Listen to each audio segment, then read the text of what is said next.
2015 World Cup. 2015ನೇ world cup ನಲ್ಲಿ India versus Australia. India ಮತ್ತು Australia ನಡುವೆ ನಡೆದಂತ ಪಂದ್ಯ At Sydney. ಆ ಸಂಜೆಯಲ್ಲಿ ಸಿಡ್ನಿಯಲ್ಲಿ ನಡೆದಂತ Out ಪಂದ್ಯ. of the 90,000 people, majority are Indians. 90,000ಕ್ಕಿಂತ ಹೆಚ್ಚಾದಂತ ಆಡಿಯನ್ಸ್ ಅಲ್ಲಿ They have the ಇಂಡಿಯಾದವರು ಇದ್ದಾರೆ. largest gathering of Indians outside of India. ಆ ಒಂದು ಸ್ಟೇಡಿಯಂ ಹೊರಭಾಗದಲ್ಲಿಯೂ ಕೂಡ ಭಾರತದ ಅನೇಕ ಪ್ರೇಕ್ಷಕರಿದ್ದಾರೆ. But there again, India loses. ಅಲ್ಲಿಯೂ ಕೂಡ ಭಾರತವು ಸೋಲುವುದನ್ನು ನೋಡ್ತಾ ಇದ್ದೇವೆ. In 2016, 2016 ಮತ್ತೆ India versus West Indies. India ಮತ್ತು ವೆಸ್ಟ್ ಇಂಡೀಸ್ ನ ನಡುವೆ ನಡೆದಂತ T20 ಪಂದ್ಯದಲ್ಲಿ semi-final. T20 ಸೆಮಿಫೈನಲ್ ನ At ಪಂದ್ಯದಲ್ಲಿ the Wankhede. ವಾಂಖೆಡೆ ಸ್ಟೇಡಿಯಂ ನಲ್ಲಿ ಮುಂಬೈನಲ್ಲಿ India ನಡೆದ ಪಂದ್ಯ again loses. ಹಾಗೆ ಮತ್ತೆ ಕೂಡ ಭಾರತ ಸೋಲುವುದನ್ನು ನೋಡ್ತಾ ಇದ್ದೇವೆ. 2019, 2019 India versus New Zealand. India ಮತ್ತು ನ್ಯೂಜಿಲೆಂಡ್ ನಡುವೆ ODI ನಡೆದ ಪಂದ್ಯ semi-final. ಒನ್ ಡೇ ಸೆಮಿಫೈನಲ್ ಪಂದ್ಯ At Manchester. ಮ್ಯಾಂಚೆಸ್ಟರ್ ನಲ್ಲಿ ನಡೆದಂತ ಪಂದ್ಯಾವಳಿ. Our chest pained because Dhoni got out and India could not win. ನಮ್ಮ ಹೃದಯವು ನೋವದಿಂದ ತುಂಬಿತ್ತು. ಯಾಕಂತ ಹೇಳಿದ್ರೆ ಧೋನಿಯು ರನ್ ಔಟ್ ಮೂಲಕವಾಗಿ ಅಲ್ಲಿ ರನ್ ಔಟ್ ಆದ ಕಾರಣ ಇಂಡಿಯಾ ವಿನ್ ಆಗದೆ ಇರುವುದಕ್ಕೆ ಸಾಧ್ಯವಾಯಿತು. 2022 semi-final versus England. ಇಂಗ್ಲೆಂಡ್ ನಡುವೆಯಲ್ಲಿ ನಡೆದಂತ ಸೆಮಿಫೈನಲ್ ಪಂದ್ಯಾವಳಿ. India lost horribly to England. ಆ ಸಮಯದಲ್ಲಿ ಇಂಡಿಯಾ ಅಂತೂ ಬಹಳ ಮೋಸವಾಗಿ ಸೋತದನ್ನು ನೋಡಿದ್ದೇವೆ. And 2023 ODI final. 2023ನೇ ನಡೆದಂತ ಒನ್ ಡೇ ಫೈನಲ್ ಪಂದ್ಯಾವಳಿ. After winning all the games, ಎಲ್ಲ ಪಂದ್ಯಾವಳಿಯನ್ನು ವಿನ್ ಹಾಕೊಂಡು in the ಬಂದಿದ್ದಾರೆ. final they lost against Australia in Ahmedabad. ಆದ್ರೆ ಅಹಮದಾಬಾದ್ ನಲ್ಲಿ ನಡೆದಂತ ಆ ಪಂದ್ಯದಲ್ಲಿ ಆಸ್ಟ್ರೇಲಿಯಾ ವಿರುದ್ಧ ಭಾರತವು ಸೋಲಲ್ಪಟ್ಟಿತು. Coach Dravid has a task. He has to motivate them. It should not become another loss in the 2024 final. 2024ರಲ್ಲಿ ದ್ರಾವಿಡಿಗೆ ಹೊಸ ಒಂದು ತರಬೇತಿ ಕೊಡಬೇಕಾಗುತ್ತದೆ. ಯಾಕಂದ್ರೆ ಈ ಕಳೆದಂತ ಎಲ್ಲಾ ಪಂದ್ಯಗಳಲ್ಲಿ ಸೋಲುತ್ತಾ ಬಂದಿರೋದ್ರಿಂದ ಅವರಿಗೆ ಮೋಟಿವೇಶನ್ ಮೂಲಕವಾಗಿ ಅವರಿಗೆ ಹೊಸ ಹೊಸ ಉತ್ಸುಕದ ಮಾತುಗಳನ್ನು ಆಡಬೇಕಾಗುತ್ತದೆ. He prepared a 2-slide PPT. ಆತನು 2 ರೀತಿಯಾದಂತ PPTಯನ್ನು ಅವರು ರೆಡಿ ಮಾಡಿರ್ತಾರೆ. And there were just 2 numbers in those slides. ಆ 2 PPTಗಳಲ್ಲಿ 2 ಲೈನ್ ನಲ್ಲಿ ಇದೆ. ಅದು 2 ನಂಬರ್ಗಳಾಗಿರ್ತದೆ. The first slide, the number was 800. First ಸ್ಲೈಡಿನ ನಂಬರ್ ಏನಿರ್ತದೆ ಅಂದ್ರೆ 800. They saw what Rahul Dravid was doing and all the players, Kohli, Rohit, Jadeja, Akshar, Bumrah, Hardik, all of them were scratching their head. What is this 800? ಈ 800 ಎಂಬ number ಅನ್ನು ನೋಡಿದ ತಕ್ಷಣ ರಾಹುಲ್ ದ್ರಾವಿಡ್, ಕೊಹ್ಲಿ ಆಗಿರ್ಬೋದು, ರೋಹಿತ್ ಶರ್ಮಾ ಆಗಿರ್ಬೋದು, ಜಡೇಜಾ ಆಗಿರ್ಬೋದು, ಬೂಮ್ರಾ ಆಗಿರ್ಬೋದು ಇವರೆಲ್ಲ ತಲೆ ಕೆಡಿಸಿಕೊಳ್ಳೋದಕ್ಕೆ ಶುರು ಮಾಡಿದ್ರು. And the next slide, ಇನ್ನೊಂದು ಸ್ಲೈಡ್ ನಲ್ಲಿ ಈ ರೀತಿಯಾಗಿತ್ತು, 1 ಎಂಬುದಾಗಿತ್ತು. And then Dravid took the mic. ಮತ್ತೆ ಆ ಸಂದರ್ಭದಲ್ಲಿ ರಾಹುಲ್ ದ್ರಾವಿಡ್ ಅವರು ಮೈಕ್ ಅನ್ನು In ತೆಗೆದುಕೊಂಡು, the Indian 15, you all have played 800 T20 internationals. 800 ಪಂದ್ಯಾವಳಿಗಳನ್ನ ಇಂಡಿಯಾವು ಅದು ಆಲ್ರೆಡಿ ಅದು ಆಡಾಗಿದೆ.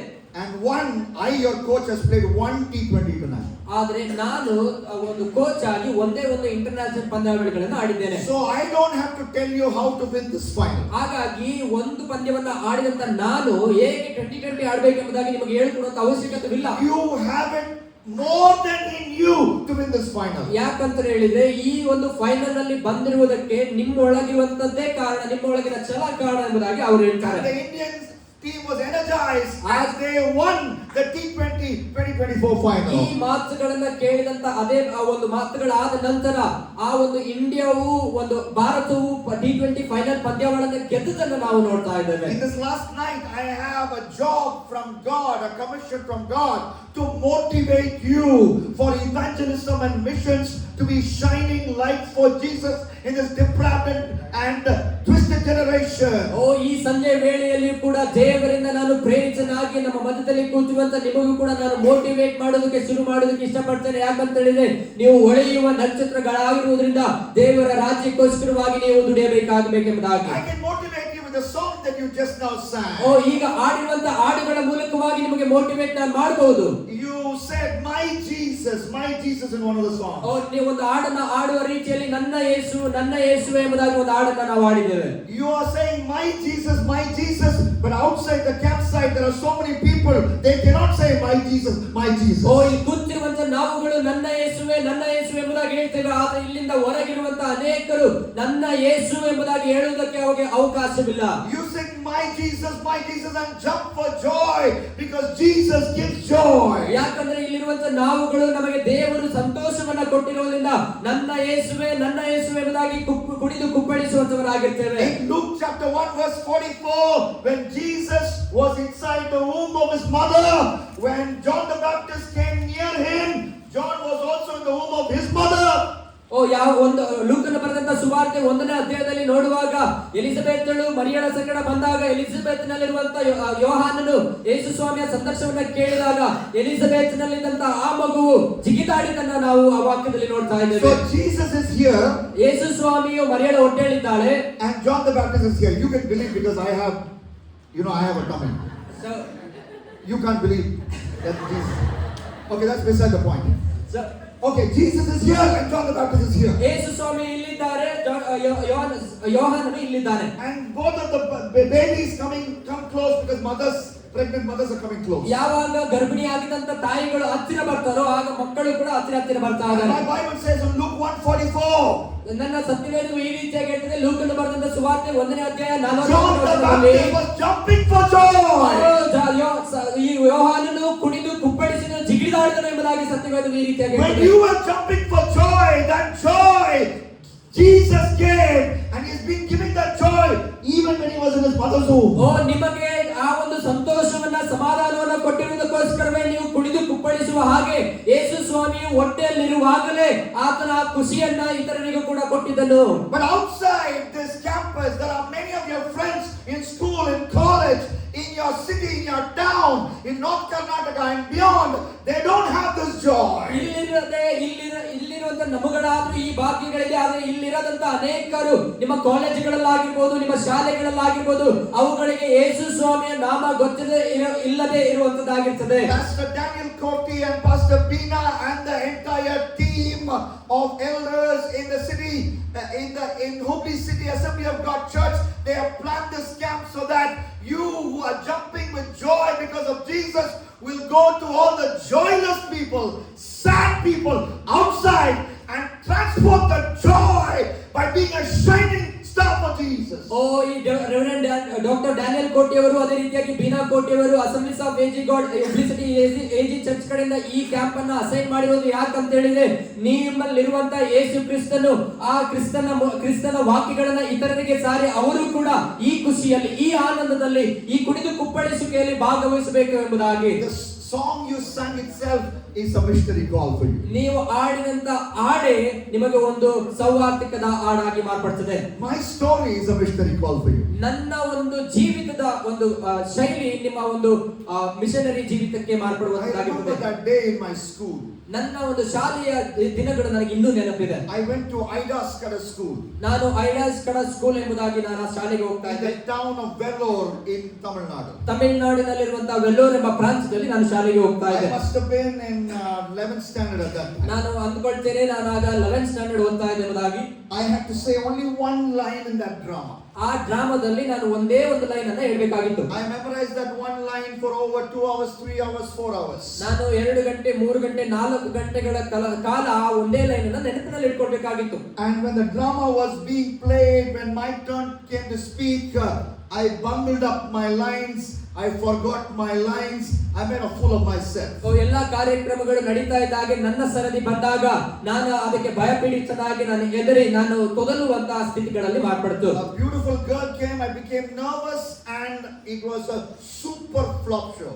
ಎದುರುಗಡೆ ಒಂದು ಸುಂದರವಾದಂತ ಹುಡುಗಿ ಬಂದ ತಕ್ಷಣ ನನ್ನೊಳಗೆ ನನಗೆ ನರ್ವಸ್ ಶುರುವಾಯಿತು. ನನಗೆ ಅದು ಹೇಳಲಿಕ್ಕೆ ಬರಲಿಲ್ಲ. That night I went and prayed in my house. ನಾನು ಆ ರಾತ್ರಿ ಮನೆಗೆ ಹೋಗಿ ನನ್ನ ಬಳಿ ನನ್ನ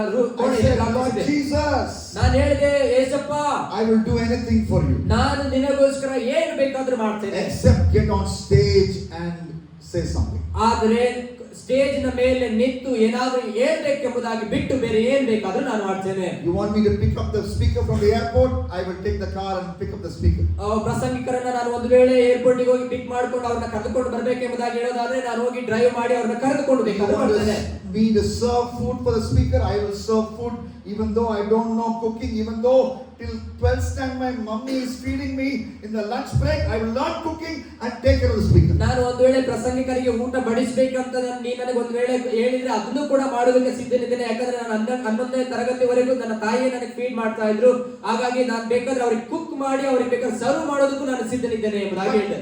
Never on stage for you, Jesus. ಆದ್ರೆ ಯಾವತ್ತೂ ಕೂಡ ನಿನಗೋಸ್ಕರ ನಾನು ಸ್ಟೇಜ್ ಹತ್ತೋದಿಲ್ಲ ಎಂಬುದಾಗಿ ಎಂಬುದಾಗಿ ಹೇಳಿದೆ. But thank God for unanswered prayers. ಆದ್ರೆ ದೇವರಿಗೆ ಸ್ತೋತ್ರ ಮಾಡ್ತೀನಿ ನನ್ನ ಪ್ರಾರ್ಥನೆ ಕೇಳದೇ ಇರುವುದಕ್ಕಾಗಿ. Thank God for unanswered prayers. ನೀವು ಯಾವತ್ತಾದ್ರೂ ನಿಮ್ಮ ಕೇಳದೇ ಇರುವಂತ ಪ್ರಾರ್ಥನೆಗಳಿಗೆ ದೇವರಿಗೆ ಸ್ತೋತ್ರ ಮಾಡಿದ್ದೀರಾ? With your little brain, chota brain, you say something to God. ನೀವು ನಿಮ್ಮಲ್ಲಿರುವಂತ ಸಣ್ಣ ಮೆದುಳಿಂದ ಏನೋ ಒಂದು ದೇವರಿಗೆ ನೀವು ಹೇಳ್ಬಿಡ್ತೀರಾ. And God decides not to answer that prayer. ಆದ್ರೆ ದೇವರು ತೀರ್ಮಾನ ಮಾಡ್ತಾನೆ ಈ ಪ್ರಾರ್ಥನೆ ನಾನು ಉತ್ತರ ಕೊಡಬಾರದು ಎಂಬುದಾಗಿ. That is the biggest blessing in life. ಆದ್ರೆ ಅದೇ ನಿಮಗೆ ದೇವರು ಕೊಟ್ಟಿರುವಂತ ದೊಡ್ಡ ಆಶೀರ್ವಾದವಾಗುತ್ತದೆ. I went back to the same stage. ನಾನು ಮತ್ತೆ ಅದೇ ಸ್ಟೇಜ್ಗೆ ನಾನು ಮತ್ತೆ ಮರಳಿ ಹೋದೆ. In class 12. 12ನೇ ತರಗತಿಯಲ್ಲಿರುವಾಗ August 9th. August 9 ದಿನದಲ್ಲಿ 1991. 1991 I was 16 years of age. ನಾನು 16 ವಯಸ್ಸಿನ ಯವನಸ್ಥನಾಗಿದ್ದೆ. I preached a message on hell. ನಾನು ನರಕದ ಬಗ್ಗೆ ಆ ದಿನ ಪ್ರಸಂಗ ಮಾಡಿದೆ. Who goes to hell? That was my topic, and I preached. ನರಕಕ್ಕೆ ಯಾರು ಹೋಗ್ತಾರೆ ಎಂಬುದನ್ನು ಸಂದೇಶದ ಶೀರ್ಷಿಕೆ ಅದರ ಬಗ್ಗೆ ನಾನು ಪ್ರಸಂಗ I have some ಮಾಡಿದೆ. notes. ನಾನು ಅದಕ್ಕೆ ನೋಟ್ಸ್ ಅನ್ನು ಸರಿಯಾಗಿ ಬರೆದುಕೊಂಡಿದ್ದೆ. But that day I didn't have any notes. ಆದ್ರೆ ಆ ದಿನದಲ್ಲಿ ನನಗೆ ಯಾವ ಒಂದು ನೋಟ್ಸ್ ಅನ್ನು ಬರೆದುಕೊಂಡಿರಲಿಲ್ಲ. And I preached. ನಾನು ಆ ಸಂದರ್ಭದಲ್ಲಿ ಪ್ರಸಂಗವನ್ನು ಕೂಡ ಮಾಡಿದೆ. A girl in the senior school in the last row fainted at the end of this message. A girl in the senior school fainted at the end of that message. ಹಿಂದೆ ಇರುವಂತ ಒಂದು ಸುಂದರವಾದಂತ ಹುಡುಗಿ, ಸೀನಿಯರ್ ಹುಡುಗಿ ಆ message ಅನ್ನ ಕೇಳಿದ್ರು ಕೂಡ. Did she say beautiful? No, I didn't say she was beautiful. Okay, I'm getting distracted. Okay. All right. So a girl in the last row fainted. Like ಹಿಂದೆ ಇರುವಂತ ಒಂದು ಹುಡುಗಿ ತಲೆ ತಿರುಗಿ ಬಿದ್ಲು. And I didn't know it. Only after 10-15 years I later knew one boy accepted Jesus. ನನಗೆ ಆ ಸಮಯದಲ್ಲಿ ಏನು ಗೊತ್ತಿರಲಿಲ್ಲ. ಆದ್ರೆ 15 ವರ್ಷಗಳ ನಂತರ ನನಗೆ ಗೊತ್ತಾಯ್ತು, ಅಲ್ಲಿಂದ ಒಬ್ಬ ಹುಡುಗ ಯೇಸು ಸ್ವಾಮಿಯನ್ನು ಸ್ವೀಕಾರ ಮಾಡಿದ. He is a preacher of the gospel. ಇವತ್ತು ದೇವರ ವಾಕ್ಯವನ್ನ ಸಾರುವಂತ ಒಂದು ಪ್ರಸಂಗನಿಕನಾಗಿದ್ದಾನೆ. Many conferences they don't call me but they call him. He's so wonderful. ಅನೇಕ ಒಂದು ಕೂಟಗಳಿಗೆ ನನ್ನನ್ನು ಕರೆದಿದ್ರು ಕೂಡ ಆತನನ್ನ ಅನೇಕ ಬಳಿ ಕರೀತಾರೆ. You know, it was an unusual baptism in preaching for a 16-year-old. Because the Holy Spirit was upon me that day, and I preached God's word. And I'm telling you today, the same Holy Spirit will come upon you, and you can be a shining star for Jesus in this crooked and depraved generation. ಆ 16ನೇ ವಯಸ್ಸಿನಲ್ಲಿ ದೇವರ ಆತ್ಮನು ನನ್ನಲ್ಲಿ ಕಾರ್ಯವನ್ನ ಮಾಡಿ ದೇವರ ವಾಕ್ಯವನ್ನ ಸಾರುವಾಗ ಅನೇಕರಲ್ಲಿ ದೇವರ ಆತ್ಮಗಳು ಆಳ್ವಿಕೆ ಮಾಡಿದ ರೀತಿಯಲ್ಲಿ ದೇವರು ನಿಮ್ಮನ್ನು ಕೂಡ ಈ ಒಂದು ಶೈನಿಂಗ್ ಸ್ಟಾರ್, ಹೊಳೆಯುವ ನಕ್ಷತ್ರಗಳು ಎಂಬ ಶೀರ್ಷಿಕೆ ಮೂಲಕವಾಗಿ ನಿಮ್ಮ ಜೀವಿತಗಳನ್ನು ಕೂಡ ದೇವರ ಆತ್ಮನಲ್ಲಿ ದೇವರು ಉಪಯೋಗಿಸಿಕೊಳ್ಳುವಂತವನಾಗಿರ್ತಾನೆ. Okay, motivation from your song. ನಿಮ್ಮ ಒಂದು ಹಾಡಿನ ಮೂಲಕವಾಗಿ ನೀವು ಮೋಟಿವೇಟ್ ಆಗಿದ್ದೀರಾ. Some motivation from my life. ನನ್ನ ಒಂದು ಜೀವಿತದ ಒಂದು ಮೋಟಿವೇಶನ್ ಏನಂತ ಹೇಳಿದ್ರೆ, but supremely motivation from the word of God. ನಾನು ದೇವರ ವಾಕ್ಯದ ಮೂಲಕವಾಗಿ ನಾನು ಮೋಟಿವೇಟ್ ಆಗ್ತಾ ಇದ್ದೆ. From a story which you perhaps have not really read or understood, quite possible. ನೀವು ಕೆಲವೊಂದು ಕಥೆಗಳನ್ನ ಅಥವಾ ಒಂದು ಸಂದರ್ಭಗಳನ್ನ ನೀವು ಓದುವಾಗ ಅದು ಕೆಲವೊಂದು ಬಾರಿ ಅರ್ಥ ಆಗ್ಲಿಕ್ಕೆ ಸಾಧ್ಯವಿಲ್ಲ. God will motivate you to be a witness for Jesus. ಆದ್ರೆ ದೇವರು ನಿನ್ನನ್ನ ಮೋಟಿವೇಟ್ ಮಾಡ್ತಾರೆ ಆ ವಾಕ್ಯದ ಮೂಲಕವಾಗಿ. God will motivate you to be a missionary for Jesus, young missionary for Jesus. ನಿನ್ನನ್ನ ಒಂದು ಯೌವನದ ಸಂವಾರ್ತಿಕನಾಗಿ ದೇವರು ನಿನ್ನ ಸೇವೆಯಲ್ಲಿ ಉಪಯೋಗಿಸಿಕೊಳ್ಳುವಂತವನಾಗಿದ್ದಾನೆ. In this one life you have, you will be a shining star for Jesus. ನಿನಗಿರುವಂತಹ ಒಂದೇ ಒಂದು ಜೀವಿತವು ದೇವರಿಗೆ ಹೊಳೆಯುವ ನಕ್ಷತ್ರವಾಗಿ ನೀನು ಮಾರ್ಪಡಬೇಕು. The Kairos moment for that commitment is coming tonight. ಈಗೊಂದು ಕೈರಸ್ ಅನ್ನುವಂಥದ್ದು ಈ ರಾತ್ರಿಯಲ್ಲೇ ನಮ್ಮ ಮಧ್ಯದಲ್ಲಿ ಬರಲಿಕ್ಕಿದೆ. Turn with me to the book of Amos in your Bible. ಆಮೋಸನಿಗೆ ಬರೆದಂತ ಪತ್ರಿಕೆಯನ್ನು ನಾವು ತೆಗೆದುಕೊಳ್ಳುವ. Where Amos is, look into that index. ನಿಮಗೆ ಆಮೋಸನ ಪತ್ರಿಕೆ ಎಲ್ಲಿದೆ ಎಂಬುದಾಗಿ ನೋಡಿ ಗೊತ್ತಿಲ್ಲ ಅಂತ ಹೇಳಿದ್ರೆ ಮೊದಲನೇ It is towards the end of the Old Testament. ಹಳೆ ಒಡಂಬಡಿಕೆ ಒಂದು ಕೊನೆಯ ಭಾಗಗಳ ಅಂತ. Book of Amos. ಆಮೋಸನಿಗೆ ಬರೆದ ಆಮೋಸನ ಪ್ರವಾದನೆ ಗ್ರಂಥ. I'm going to tell you a story and God is going to challenge you tonight. ನಾನು ನಿಮಗೆ ಒಂದು ಸಂದರ್ಭಗಳನ್ನು ತಿಳಿಸಲಿಕ್ಕೆ ಇಷ್ಟಪಡ್ತೇನೆ. ಆ ಸಂದರ್ಭದ ಮೂಲಕ ದೇವರು ನಿಮಗೆ ಒಂದು ಸವಾಲನ್ನು ಹಾಕಲಿಕ್ಕಿದ್ದಾರೆ. Amos, who are you? ಆಮೋಸನೇ ನೀನು ಯಾರು? Look at the 7th chapter. 7ನೇ ಅಧ್ಯಾಯವನ್ನು ನೀವು ತಿರುಗಿಸಿಕೊಳ್ಳಿ. Look at the 14th verse. 14ನೇ ವಚನವನ್ನು ತಿರುಗಿಸಿಕೊಳ್ಳಿ. Amos would say, I am a shepherd boy. ಆಮೋಸನು ಈ ರೀತಿ ಹೇಳ್ತಾನೆ, ನಾನು ಕುರಿಯನ್ನ ಕಾಯುವಂತವನು. And what will he do all the day? ಆತನ ದಿನವೆಲ್ಲ ಏನ್ ಮಾಡ್ತಾನೆ? Go behind sheep and do drrrr. ಕುರಿಗಳ ಒಂದೇ ಹೋಗಿ ಈ ಶಬ್ದ ರೀತಿಯಲ್ಲಿ ಡಿರ್ ಡಿರ್ ಎಂಬುದಾಗಿ ಮಾಡ್ತಾನೆ. Not only a shepherd boy, ಆತನು ಕುರಿಗಳನ್ನ ಕಾಯುವಂತವನು ಮಾತ್ರವಲ್ಲ, a fruit plucker. ಆತನು ಹಣ್ಣುಗಳನ್ನ ಕೀಳುವಂತವನು ಕೂಡ ಆಗಿದ್ದಾನೆ. Jump and pluck the fruit. ಆತನು ಜಿಗಿದು ಹಣ್ಣುಗಳನ್ನು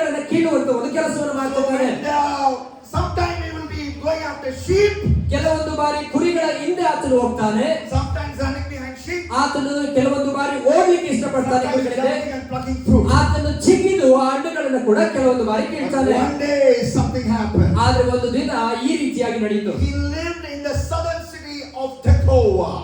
ಟೆಕೋವಾ ಎಂಬ 7 ಪ್ರಾಂತ್ಯಗಳಿಂದ ಒಂದು ಪ್ರಾಂತ್ಯದಲ್ಲಿ ಆತನು ವಾಸ ಮಾಡ್ತಾ ಇದ್ದ. What happened in your life, Amos? Tell me. ಓ ಆಮೋಸನೇ, ನಿನ್ನ ಜೀವಿತದಲ್ಲಿ ಆಗಿದ್ದಾದ್ರೂ ಏನು ಹೇಳು. You received the call of God. ಆ ಸಮಯದಲ್ಲಿ ಆಮೋಸನು ದೇವರ ಕರೆಯನ್ನು ಕೇಳುವವನಾಗಿದ್ದಾನೆ. Call from so many different directions. ಓ ಎಲ್ಲ ಒಂದು ದಿಕ್ಕುಗಳಲ್ಲಿಯೂ ದೇವರ ಕರೆಗಳನ್ನು ಆತನು ಕೇಳುವವನಾಗಿದ್ದಾನೆ. Young people, I promise you that call of God, not only from God, from other directions, will come to you from the word of God that you will read from the book of Amos. ಓ ದೇವರ ಮಕ್ಕಳೇ, ನಾನು ಕೂಡ ಈ ಸಂದರ್ಭದಲ್ಲಿ ಹೇಳಲಿಕ್ಕೆ ಇಷ್ಟಪಡ್ತೇನೆ. ನೀನು ಆಮೋಸನ ಪತ್ರಿಕೆಯನ್ನು ನೀನು ಓದುವಾಗಲೂ ನಿನ್ನ ಜೀವಿತದಲ್ಲೂ ದೇವರು ಚತುರ್ದಿಕ್ಕುಗಳ ಎಲ್ಲಾ ದಿಕ್ಕುಗಳು ಒಂದು ಕರೆ ಕೇಳಿಸುವಂತೆ ಈ ಸಂದರ್ಭದಲ್ಲಿ ಆಗ್ತದೆ. It is a call that came from God first of all. ಈ ಕರೆಯು ದೇವರಿಂದ ಕರೆಯಾಗಿ ಮಾರ್ಪಟ್ಟದಂತಾಗಿದೆ. Amos went to the northern part of Israel. ಉತ್ತರ ಭಾಗಕ್ಕೆ, ಇಸ್ರಾಯೇಲಿನ ಉತ್ತರ ಭಾಗಕ್ಕೆ ಆಮೋಸನು ಹೋಗ್ತಾನೆ. Amos 7:13. He went to a place called Bethel. ಆಮೋಸನು 7ನೇ ಅಧ್ಯಾಯ ಅದರ 13ನೇ ವಚನವನ್ನು ನೋಡುವಾಗ ಬೇತೇಲ್ ಎಂಬ ಪ್ರದೇಶಕ್ಕೆ ಹೋಗ್ತಾನೆ. It was in the northern part of Israel. ಅದು ಇಸ್ರಾಯೇಲಿನ ಉತ್ತರ ಭಾಗದಲ್ಲಿರುವಂತದ್ದು. It was a place of idol worship. ಆ ಸ್ಥಳದಲ್ಲಿ ವಿಗ್ರಹಾರಾಧನೆಗಳಿಂದ ತುಂಬಿರುವಂತಹ ಸ್ಥಳವಾಗಿ ಮಾರ್ಪಟ್ಟಿತ್ತು. And there he went. ಆ ಸ್ಥಳಕ್ಕೆ ಈತನು ಹೋಗಿ He talked to the king. ಅಲ್ಲಿರುವಂತಹ ಅರಸನಿಗೆ ಈ ರೀತಿಯಾಗಿ What is the ಮಾತಾಡ್ತಾನೆ. king's name? ಆ ಅರಸನ ಹೆಸರೇನು? Verse 11. 11ನೇ ವಚನವನ್ನು ನೋಡ್ರಿ. Jeroboam ಎಂಬ ಒಂದು ಯೆರೋಬಾಮನು ಎಂಬುದಾಗಿ. If you went to Bible college, you know he is the Jeroboam the second. ನೀವು ಬೈಬಲ್ ಕಾಲೇಜಿಗೆ ಹೋಗಿರೋದಾದ್ರೆ ನಿಮಗೆ ಗೊತ್ತಿರ್ತದೆ ಯೆರೋಬಾಮ್ 2ನೇ ಯೆರೋಬಾಮ್ ಎಂಬುದಾಗಿ ಕರೀತೇವೆ. Because Jeroboam the second king, you will die by the sword. ಈತನು ಹೋಗಿ ಆ ರಾಜನಿಗೆ ಹೇಳುವಂತ ಮಾತು ಏನಂದ್ರೆ, 2ನೇ ಯೆರೋಬಾಮನೇ, ನೀನು ಈ ರೀತಿಯಾಗಿ ಸಾಯ್ತೀಯ, ಕತ್ತಿಯಿಂದಲೇ ನೀನು ಸಾಯ್ತೀಯ ಎಂಬುದಾಗಿ. And Israel, northern part of Israel, will go into exile. ಈ ಉತ್ತರ ಭಾಗದಲ್ಲಿರುವಂತ ಇಸ್ರಾಯೇಲ್ ಪ್ರಾಂತ್ಯವು ಒಂದು ಬಂಧನಕ್ಕೆ ಹೋಗ್ತದೆ ಎಂಬುದಾಗಿ ಹೇಳ್ತಾರೆ. Enemies coming to attack us. ನಿನ್ನ ವಿರೋಧಿಗಳು ನಿನ್ನನ್ನು ಅಟ್ಯಾಕ್ ಮಾಡ್ತಾರೆ. This was his message. ಆಮೋಸನ ಸಂದೇಶ ಈ ರೀತಿಯಾಗಿತ್ತು. He left his hometown, went to the northern part of Israel, and there's a lot of idol worship, and he's prophesying. He's proclaiming the word of Yahweh. ಆತನಿರುವಂತ ಸ್ಥಳವನ್ನ ಬಿಟ್ಟು ಇಸ್ರಾಯೇಲಿನ ಉತ್ತರ ಪ್ರದೇಶಕ್ಕೆ ಹೋಗಿ ಈ ರೀತಿಯಾಗಿ ಹೇಳ್ತಾ ಇದ್ದಾನೆ, ಯೆರೋಬಾಮನೇ, ನಿನ್ನ ಪ್ರದೇಶ ಅದು ಬಂಧನಕ್ಕೊಳಗಾಗ್ತದೆ, ನೀನು ಕತ್ತಿಯಿಂದ ಸಾಯ್ತೀಯ. How did this happen? ಆದ್ರೆ ಇಲ್ಲಿ ಈ ರೀತಿಯಾಗಿ ಯಾಕೆ ಆಯ್ತು? Why did he go? ಯಾಕೆ ಆತನು ಹೋದನು? Amos answers in verse 14. ಆಮೋಸನು 14ನೇ ವಚನದಲ್ಲಿ ಈ ರೀತಿಯಾಗಿ ಉತ್ತರ I ಕೊಡ್ತಾನೆ. was neither a prophet, ನಾನು ಪ್ರವಾದಿ ಅಲ್ಲ, nor the son of a prophet. ಅದು ಪ್ರವಾದಿಯ ಮಗನು ಕೂಡ My ಅಲ್ಲ. father was not a mega church pastor. ನನ್ನ ತಂದೆಗೆ ಏನು ದೊಡ್ಡ ಸಭೆಗಳಿಲ್ಲ. My uncle was not the bishop. ನನ್ನ ಅಂಕಲ್ಗೆ ಒಂದು ಬಿಷಪ್ ಪದವಿ ಕೂಡ ಇಲ್ಲ. I belong to an ordinary family. ನಾನು ಒಂದು ಸಾಮಾನ್ಯವಾದಂತ ಕುಟುಂಬಕ್ಕೆ ಸೇರಲ್ಪಟ್ಟವನು. I was a shepherd. ನಾನು ಕುರಿ ಕಾಯುವಂತ ಕುರುಬನು. I was a fig tree plucker. ನಾನು plucker. ನಾನು ಹಣ್ಣನ್ನ ಕೀಳುವಂತವನು. Verse 15. 15ನೇ ವಚನದಲ್ಲಿ ನೋಡುವಾಗ, But the Lord, underline the word, but the Lord took me. ಆದ್ರೆ ಅಲ್ಲಿ ಒಂದು ಅಂಡರ್ಲೈನ್ ಮಾಡ್ರಿ, ಆದ್ರೆ ಯೆಹೋವನು ನನ್ನನ್ನ ತೆಗೆದನು ಎಂಬುದಾಗಿ ಹೇಳಿ. But the Lord took me. ಆದ್ರೆ ದೇವರು ನನ್ನನ್ನ ಕರೆದನು. From tending the flock and said to me, ಈ ಒಂದು ಹಣ್ಣುಗಳನ್ನ ಕೂಡಿಸುವುದರಿಂದ ನನ್ನನ್ನ ಕರೆದನು. Go and prophesy to my people Israel. ಹೋಗು, ನಾನು ಇಸ್ರಾಯೇಲರಿಗೆ ಈ ರೀತಿಯಾಗಿ ಪ್ರವಾದನೆಯನ್ನು ನುಡಿತಾ ಇದ್ದೇನೆ. Call and motivation to go tell others about Jesus comes from God. ನಮ್ಮ ಒಂದು ಇವತ್ತಿನ ಮೋಟಿವೇಶನ್ ಯಾವ ರೀತಿಯಾಗಿ ಇರಬೇಕು ಎಂಬುದಾಗಿ ಹೇಳೋದಾದ್ರೆ ಅದು ಏನಂತ ಹೇಳಿದ್ರೆ, ಈ ಒಂದು ವಿಷಯಗಳನ್ನ ಇತರರಿಗೆ ಸಾರುವಂತದ್ದಾಗಿರ್ಬೇಕು. He is the biggest motivation. ಆತನು ಒಂದು ದೊಡ್ಡ ಮೋಟಿವೇಶನ್ ಆಗಿದ್ದಾನೆ. Jonah chapter 4 and verse 11. ಯೋನನ ಪ್ರವಾದನೆ ಗ್ರಂಥ ಅದರ 4ನೇ ಅಧ್ಯಾಯ 11ನೇ ವಚನ. What did God say? ಯೋನನಿಗೆ ಹೇಳುವಂತ ಮಾತೇನು ದೇವರು? Nineveh has 1,20,000 people. 1,20,000 ಜನಗಳು ಆ Nineveh ಪಟ್ಟಣದಲ್ಲಿದ್ದಾರೆ. They don't know left hand from right hand. ಅವರಿಗೆ ಎಡವು ಬಲವು ಯಾವುದೆಂಬುದಾಗಿ ತಿಳಿದಿಲ್ಲ. Meaning what is wrong they call right, what is right they call wrong. ಅಂದ್ರೆ ಅವರಿಗೆ ತಪ್ಪು ಯಾವುದು ಸರಿ ಯಾವುದು ಎಂಬುದಾಗಿ ತಿಳಿತಾ ಇಲ್ಲ. They are morally confused. ಅವರು ಒಂದು ಧಾರ್ಮಿಕವಾಗಿ ಕೂಡ ಕನ್ಫ್ಯೂಸ್ ಆಗಿದ್ದಾರೆ. Should I be concerned about them? Should I be concerned about them, Jonah? ನಾನು ಅವರ ಬಗ್ಗೆ ಕರುಣೆಯನ್ನ ಅದು ಅವರ ಬಗ್ಗೆ ತಿಳಿಬಾರ್ದ ಯೋನನೆ ಎಂಬುದಾಗಿ ಹೇಳ್ತಾರೆ. God will be concerned about us city with the population of 1,20,000 20,000, how much more will he be concerned about our nation, which has got so many times more population than Nineveh?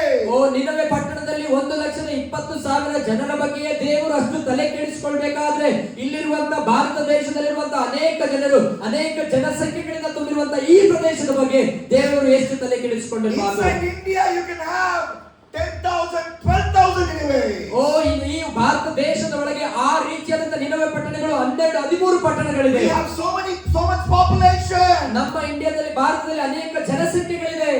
God says I'm concerned about them. ದೇವರು ಹೇಳ್ತಾ ಇದ್ದಾರೆ ನಾನು ಆ ಜನರ ಬಗ್ಗೆ ಬಹಳ ಕಳವಳವುಳ್ಳವನಾಗಿದ್ದೇನೆ. And he is opening his heart and showing his heart, and inside there is burden for souls, burden for souls, burden for souls. ಆತನು ತನ್ನ ಹೃದಯವನ್ನ ಬಿಚ್ಚಿ ಈ ರೀತಿಯಾಗಿ ತೋರಿಸ್ತಾನೆ, ನನ್ನ ಹೃದಯ ಅಂತರಾಳದಲ್ಲಿ ಈ ಆತ್ಮಗಳಿಗೆ ನನಗೆ ದಾಹವಿದೆ, ಈ ಆತ್ಮದ ಬಗ್ಗೆ ನನಗೆ ದಾಹವಿದೆ, ಈ ಆತ್ಮದ ಬಗ್ಗೆ ನನಗೆ ದಾಹವಿದೆ ಎಂಬುದಾಗಿ. What is inside your heart? ಓ ನಿನ್ನ ಹೃದಯದಲ್ಲಿ ಇವತ್ತು ಏನಿದೆ? I should marry that girl, I should go and study there, I should do this or that. You know, inside your heart is your personal ambition. But tonight God says, let it be a missionary ambition. ನಮ್ಮ ಹೃದಯಗಳಲ್ಲಾದ್ರೂ ನಾನು ಆ ರೀತಿಯಾಗಿ ಆಗ್ಬೇಕು, ಈ ರೀತಿಯಾಗಿ ಆಗ್ಬೇಕು, ಆ ಕಾಲೇಜಿಗೆ ಹೋಗ್ಬೇಕು, ಈ ಹುಡುಗಿಯನ್ನ ನೋಡ್ಬೇಕು, ಈ ರೀತಿಯಾದಂತಹ ಸ್ವ ಇಚ್ಛೆಗಳಿಂದ ತುಂಬಿದೆ. ಆದ್ರೆ ದೇವರು ಈ ಸಂದರ್ಭದಲ್ಲಿ ಮಾತಾಡ್ತಾ ಇದ್ದಾನೆ, ನಿನ್ನ ಹೃದಯದೊಳಗೆ ಇರಬೇಕಾಗಿದ್ದು ದೇವರ ಸೇವೆಗಳನ್ನ ನಡೆಸುವಂತ ಕಾರ್ಯಗಳು. When you read the Bible in the morning, ನೀವು ಬೆಳಗಿನ ಜಾವದಲ್ಲಿ ವಾಕ್ಯವನ್ನು ಓದುವಾಗ ದೇವರು ಈ ರೀತಿಯಾಗಿ ನಿಮ್ಮ ಹತ್ರ ಮಾತಾಡ್ತಾನೆ. God says you must be a missionary. ಓ ನೀನು ದೇವರ ಸುವಾರ್ತೆಯನ್ನು ಸಾರುವಂತವನಾಗಬೇಕು. Get involved in the youth ministry of the church. ಓ ನಿನ್ನ ಸಭೆಯಲ್ಲಿ ನೀನು ಯೌವನಸ್ಥ ಸೇವೆಗಳನ್ನು ನೀನು ಶುರು You ಮಾಡಬೇಕು. must join the pastor in evangelism. ಓ ನೀನು ಸುವಾರ್ತೆಗಳನ್ನು ಸಾರುವುದಕ್ಕೋಸ್ಕರ ನಿನ್ನ ಜೊತೆ ಸೇವೆಯನ್ನು Every ಕೂಡಬೇಕು. verse is saying that to you. ಎಲ್ಲ ವಾಕ್ಯಗಳು ನಿನಗೆ ಈ ರೀತಿಯಾಗಿ ಹೇಳ್ತಾ ಇದೆ. That's a call from God. ದೇವರು ಈ ಕರೆಯನ್ನು ಇವತ್ತು ನಿಮಗೆ ಕೊಡ್ತಾ ಇದ್ದಾನೆ. Not just call from God. Secondly, call from Gehenna or hell. ಓ ಈ ಒಂದು ಕಾಲ್ ಏನಂತ ಹೇಳಿದ್ರೆ ಗೆಹನ್ನ ಅಥವಾ ಎಲ್ ಎಂಬುದಾಗಿ ಕರೀತೇವೆ. Hell is the word. Gehenna is the word Jesus used for hell. ಓ ಗೆಹನ್ನ ಎಂಬುವಂತ ಈ ಶಬ್ದ ಯೇಸು ಸ್ವಾಮಿ ನರಕಕ್ಕೆ ಯೂಸ್ ಮಾಡಿದಂತ ಪದ. Look at Amos chapter 4 and verse 11. ಆಮೋಸನ ಪ್ರವಾದನೆ ಗ್ರಂಥ 4ನೇ ಅಧ್ಯಾಯದಲ್ಲಿ ನೀವು ಈ ರೀತಿ verse. ಆ ವಚನವನ್ನು ನೋಡ್ರಿ. Amos 4:11. 4:11. He's talking about Sodom and Gomorrah. ಈ ಒಂದು ವಚನದಲ್ಲಿ ಸೊದೋಮ್ ಮತ್ತೆ ಗೊಮೋರದ ಪಟ್ಟಣದ ಬಗ್ಗೆ ಮಾತಾಡ್ತಾರೆ. Sodom and Gomorrah, you are like a full burnt stick. Fully burnt stick. ಓ ಇಲ್ಲಿ ಸೊದೋಮ್ ಗೊಮೋರಗಳ ಪಟ್ಟಣವನ್ನು ಈ ರೀತಿಯಾಗಿ ಹೇಳ್ತಾ ಇದ್ದಾನೆ.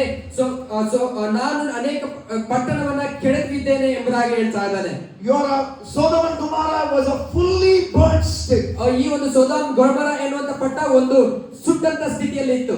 But Israel also can become a fully burnt stick because God's judgment is coming upon Israel. ಇದೇ ಸೊದೋಮ್ ಗೊಮೋರದ ಪಟ್ಟಣದ ರೀತಿಯಲ್ಲೇ ಇಸ್ರಾಯೇಲ್ ಪ್ರಾಂತ್ಯವು ಕೂಡ ಬದಲಾಗುವಂತ ಸ್ಥಿತಿಗಳಲ್ಲಿ ಇತ್ತು. ಯಾಕಂತ ಹೇಳಿದ್ರೆ ದೇವರ ಒಂದು ವಚನಗಳು, ದೇವರ ವಾಕ್ಯಗಳು ಆ ಪಟ್ಟಣದ ಮೇಲೆ ಇತ್ತು. God's judgment came upon Sodom and Sodom burned. Sodom ಪಟ್ಟಣದ ಮೇಲೆ ದೇವರ ಒಂದು ನ್ಯಾಯ ತೀರ್ಪಿಗೆ ಬಂದು ಆ ಪಟ್ಟಣವು ನಾಶವಾಗಿದ್ದನ್ನು ನಾವು ನೋಡ್ತಾ ಇದ್ದೇವೆ. Israel is doing the same things as Sodom, so God's judgment is about to come. ಓ ಆ ಸೊದೋಮ್ ಗೊಮೋರ ಮಾಡಿದಂತ ಅದೇ ತಪ್ಪುಗಳನ್ನ, ಅದೇ ಪಾಪಗಳನ್ನ ಈ ಇಸ್ರಾಯೇಲ್ ಪಟ್ಟಣಗಳು ಕೂಡ ಮಾಡ್ತಾ ಇದೆ. So Amos sees that. ಈ ಆಮೋಸನು ಈ ಒಂದು ಸಂಗತಿಗಳನ್ನ ನೋಡ್ತಾನೆ. And he says, I will run to North Israel. ಓ ನಾನು ಈಗ ಓಡೋದಕ್ಕೆ ಶುರು ಮಾಡ್ತೀನಿ. ನಾವು I will run to the place God has for me. ದೇವರು ನನಗಿಟ್ಟಿರುವಂತ ಆ ಸ್ಥಳಕ್ಕೆ ನಾನು ಓಡಲಿಕ್ಕೆ ಶುರು ಮಾಡ್ತೇನೆ. Tell them about Yahweh. ಅಲ್ಲಿರುವವರಿಗೆ ಯೆಹೋವನ ಬಗ್ಗೆ ನಾನು ತಿಳಿಸಿಕೊಡ್ತೇನೆ. Tell them about Jesus. ಅಲ್ಲಿರುವಂತವರಿಗೆ ಯೇಸುವಿನ ಬಗ್ಗೆ ನಾನು ತಿಳಿಸಿಕೊಡ್ತೇನೆ. At least few will be saved. ಅದು ಕೇವಲ ಮಂದಿ ಆದರೂ ಅಲ್ಲಿ ದೇವರ ಸೇವೆ remnant will escape the judgment of God. ಅಲ್ಲಿರುವಂತವರು ಒಂದು ನ್ಯಾಯ ತೀರ್ಪಿಗೆಯಿಂದ ಕೆಲವರು ಅಲ್ಲಿಂದ ತಪ್ಪಿಸಿಕೊಳ್ಳಬಹುದು. Luke chapter 16. ಲೂಕನ ಬರೆದಂತ ಸುವಾರ್ತೆ 16ನೇ ಅಧ್ಯಾಯ verses 27 and verses 28. ಅದರ 27 ಮತ್ತು 28ನೇ ವಚನವನ್ನು ನೋಡಿ. This rich man is burning in hell. ಓ ಇಲ್ಲಿ ಒಂದು ಸಾಹುಕಾರನು, ಒಂದು ಹಣವುಳ್ಳಂತ ಮನುಷ್ಯನು ನರಕದಲ್ಲಿ ಗೋಳಾಡ್ತಾ ಇದ್ದಾನೆ. Luke 16, 27 and 28. 16, 17ನೇ ಅಧ್ಯಾಯ 17ನೇ 27ನೇ ವಚನ ಮತ್ತು 28ನೇ. The rich man is begging to the once upon a time, you know, his rich man who was surrounded by a beggar has now become a beggar in hell. He's begging. The Bible says, I beg you, Father Abraham. ಓ ಇಲ್ಲಿ ಒಂದು ಹಣವುಳ್ಳಂತ ಮನುಷ್ಯನು ನರಕದಲ್ಲಿ ಒಂದು ಭಿಕ್ಷುಕನ ರೀತಿಯಲ್ಲಿ ಇದ್ದಾನೆ. ಯಾಕಂತ ಹೇಳಿದ್ರೆ ನರಕಕ್ಕೆ ಹೋದಂತ ಅವನು ಹೇಳುವಂತ ಮಾತು, ಅಪ್ಪ ಹಾಗಾದ್ರೆ ಲಾಜರ್ ನನ್ನ ತಂದೆ ಮನೆಗೆ Send Lazarus to my family. ಓ ಲಾಜರ್ನನ್ನ ನನ್ನ ತಂದೆ ಮನೆಗೆ ಕಳಿಸಬೇಕೆಂದು ಬೇಡಿಕೊಳ್ತೇನೆ. Because I have 5 brothers. Next verse. ಮುಂದಿನ ವಚನ ಈ ರೀತಿಯಾಗಿ ಹೇಳಿದ್ರೆ, ಯಾಕಂದ್ರೆ ನನಗೆ 5 ಜನ ಅಣ್ಣ ತಮ್ಮಂದಿರಿದ್ದಾರೆ. Send Lazarus to be a missionary to my family. ಓ ಆ ಲಾಜರ್ನು ಈ 5 ಜನಕ್ಕೆ ಒಂದು ವೇಳೆ ಸುವಾರ್ತಿನ ಸಾರವಂತವನಾಗಿರಲಿ. Lazarus is in heaven. Send him back to this earth and make him a missionary to my brother. ಲಾಜರನು ಪರಲೋಕದಲ್ಲಿದ್ದಾನೆ, ಅವನನ್ನು ಮತ್ತೆ ಕಳುಹಿಸು. ಅವನು ಕಳುಹಿ ಹೋದ ನಂತರ ನನ್ನ 5 ಜನ ಅಣ್ಣ ತಮ್ಮಂದಿರಿಗೆ ಸುವಾರ್ತೆಯನ್ನು ಸಾರ್ತಾನೆ. Lazarus goes and preaches to them, they will become believers. ಓ ಲಾಜರನು ಒಂದು ವೇಳೆ ಅವರಿಗೆ ಹೋಗಿ ಸುವಾರ್ತೆಯನ್ನು ಸಾರೋದಾದ್ರೆ ಅವರು ಕೂಡ ವಿಶ್ವಾಸಿಗಳಾಗಿ ಮಾರ್ಪಡ್ತಾರೆ. A missionary call is coming from hell. ಓ ವಿಶ್ವಾಸಿಯ ಕರೆ ನರಕದಿಂದ ಬರ್ತಾ ಇದೆ. He had 5 brothers. ಆತನಿಗೆ 5 ಜನ ಅಣ್ಣ ತಮ್ಮಂದಿರು. But I have millions of brothers. ಆದರೆ ನನಗೆ ಸಾವಿರಾರು ಕೋಟಿಗಟ್ಟಲೆ ಅಣ್ಣ He had ತಮ್ಮಂದಿರು. only 5 brothers. ಆತನಿಗೆ ಬರೀ 5 ಜನ But ಇದ್ದಾರೆ. I have billions of ಆದರೆ brothers ನನಗೆ ಅದು ಕೋಟ್ಯಾನುಗಟ್ಟಲೆ ಅಣ್ಣ and ತಮ್ಮಂದಿರು. sisters. ಅದೇ ರೀತಿಯಾಗಿ ಸಹೋದರರು. Because in the school I said India is my country. ಯಾಕಂದ್ರೆ ಶಾಲೆಯಲ್ಲಿ ಇದ್ದಾಗ ನಾನು ಈ ರೀತಿಯಾಗಿ ಹೇಳ್ತೇನೆ, All ಭಾರತ ನನ್ನ ದೇಶ. All Indians are my brothers and sisters. ಭಾರತದಲ್ಲಿರುವಂತ ಎಲ್ಲರೂ ನನ್ನ ಸಹೋದರ ಸಹೋದರಿಯರು. And in a low voice I said except one.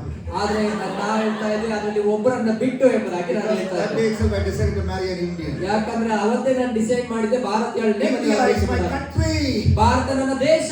All Indians are my brothers and sisters. ಆ ಭಾರತದಲ್ಲಿರುವಂತ ಎಲ್ಲರೂ ನನ್ನ ಸಹೋದರ ಸಹೋದರಿಯರು. If that is true, are you hearing the call of the rich ಒಂದು man? ವೇಳೆ ಅದು ನಿಜವಾಗಿರುವುದಾದ್ರೆ ಈ ಒಂದು ಸಾಹುಕಾರ ಮಂದಿ ಹೇಳ್ತಿರುವ ಹಾಗೆ ನೀವು ಕೂಡ ಹೇಳ್ತಾ ಇದ್ದೀರಾ. If they don't repent, they will come to this hell. ಅವರು ಒಂದು ವೇಳೆ ಮಾನಸಾಂತರ ಹೊಂದದೇ ಇದ್ದರೆ ಅದೇ ರೀತಿಯಾಗಿ ನರಕಕ್ಕೆ ಅವರು If ಮತ್ತೆ they ಬರ್ತಾರೆ. don't believe in the one way Jesus, they will come to this hell. ಓ ಒಂದೇ ಮಾರ್ಗವಾಗಿರುವಂತ ಯೇಸು ಸ್ವಾಮಿ ಅವರು ಒಂದು ವೇಳೆ ನಂಬದೆ ಹೋದ್ರೆ ಅವರು ನರಕಕ್ಕೆ ಹೋಗ್ತಾರೆ. So Lazarus will not come from heaven to this earth to preach to them. ಓ ಈ ಲಾಜರನು ಪರಲೋಕದಲ್ಲಿರುವಂತವನು ಹೋಗಿ ಆ ಒಂದು 5 ಜನ ಮಂದಿಗೆ ಸುವಾರ್ತೆಯನ್ನು ಸಾರಬೇಕು. After you die from hell, you cannot go to heaven. ಆ ನೀನು ಸತ್ತಾದ ಮೇಲೆ ಈ ನರಕದಿಂದ ಪರಲೋಕಕ್ಕೂ ಹೋಗಲು ಸಾಧ್ಯವಿಲ್ಲ. From heaven, you cannot come to the earth as a missionary. ಪರಲೋಕದಿಂದ ಮತ್ತೆ ಮಿಷನರಿಯಾಗಿ ಒಂದು ಸೌವಾರ್ತಿಕನಾಗಿ ಮತ್ತೆ ನೀನು ಬರಲಿಕ್ಕೆ ಸಾಧ್ಯವಿಲ್ಲ. Now is the time. ಇದೇ ನಿನ್ನ ಸಮಯ. Today is the day. ಇದೇ ನಿನ್ನ ದಿನ. Now is the Kairos moment of ಇದೇ God. ನಿನ್ನ ಕೈರೋಸಿನ ಸಮಯ ಎಂಬುದಾಗಿ ಹೇಳ್ತಾ To do ಇದ್ದೇನೆ. something for Jesus in the one life you O have. ನಿನಗಿರುವಂತಹ ಒಂದೇ ಜೀವಿತದಲ್ಲಿ ಯೇಸು ಸ್ವಾಮಿಗೆ ನೀನು ಏನಾದರೂ ಮಾಡ್ಲಿಕ್ಕಿದ್ರೆ ಅದು ಇದೇ ನಿನ್ನ ಸಮಯ.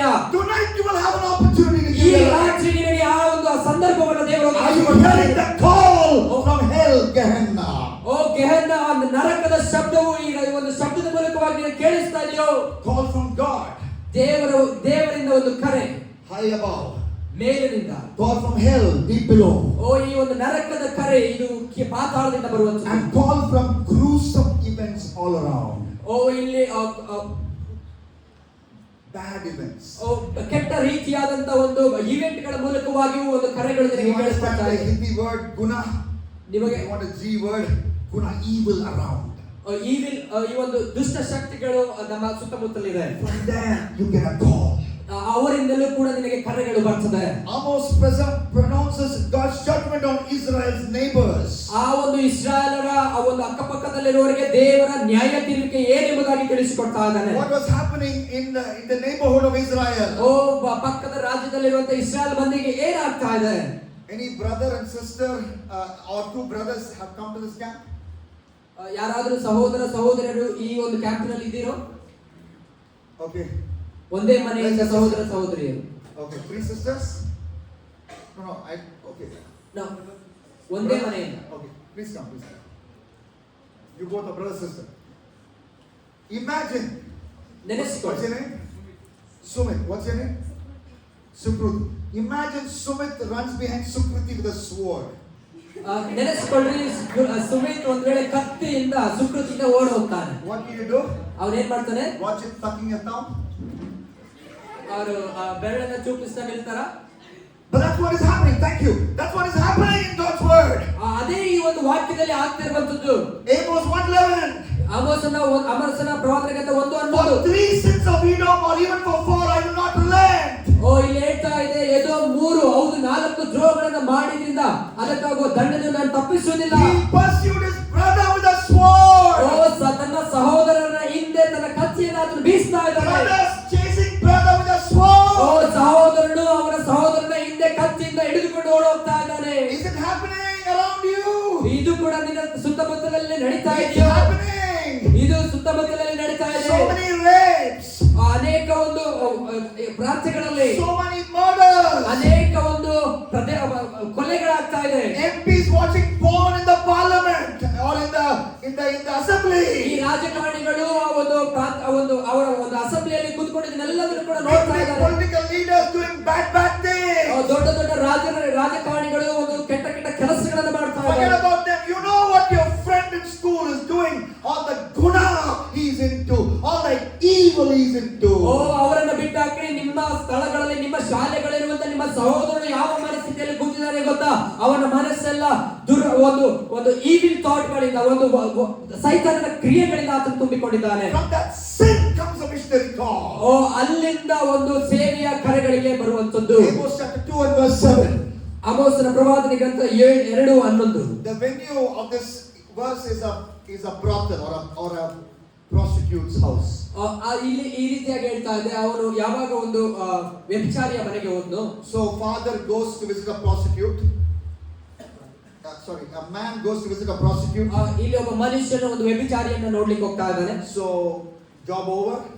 ಕೆಲಸ ಮುಗಿತು. Puts on his pant. ಅವನು ತನ್ನ ಪ್ಯಾಂಟ್ ಅನ್ನು ಹಾಕೊಂಡ. Puts on his zip. ಆತನ ಜಿಪ್ ಅನ್ನು ಹಾಕೊಂಡ. Puts on his belt. ಆತನ ಬೆಲ್ಟ್ ಅನ್ನು ಹಾಕೊಂಡ. Puts on his shirt. ಆತನ ಶರ್ಟ್ ಅನ್ನು ಹಾಕೊಂಡ. Pays the woman. ಆ ಒಂದು ವ್ಯಭಿಚಾರಿಗೆ price ಹೊಗಳಿದ. And then he walks out of the brothel. ಅಲ್ಲಿಂದ ಕೆಲಸ ಮುಗಿದ ಅವನು ಹೊರಟ. And as he's walking out, ಅವನು ಹೋಗುವಾಗ a young man is walking in. ಇನ್ನೊಬ್ಬ ಒಂದು ಯವನಸ್ಥನು The ಒಳಗೆ. father looks at the man looks at him and says, I've seen this guy somewhere. ಅಲ್ಲಿ ಬಂದಂತ ಒಬ್ಬ ವ್ಯಕ್ತಿ ರೀತಿಯಾಗಿ ಈತನನ್ನು ನಾನು ಎಲ್ಲೋ ನೋಡಿದ್ದೇನೆ. He had actually didn't put his glass, and he put his glass and saw, that's my son. ಆತನ glass ಹಾಕಿರ್ಲಿಲ್ಲ, ಆ ಗ್ಲಾಸ್ ಅನ್ನು ಹಾಕೊಂಡು ನೋಡ್ತಾನೆ. ಆವಾಗ ನೋಡಿದ್ರೆ ಆತ ತನ್ನ ಮಗ.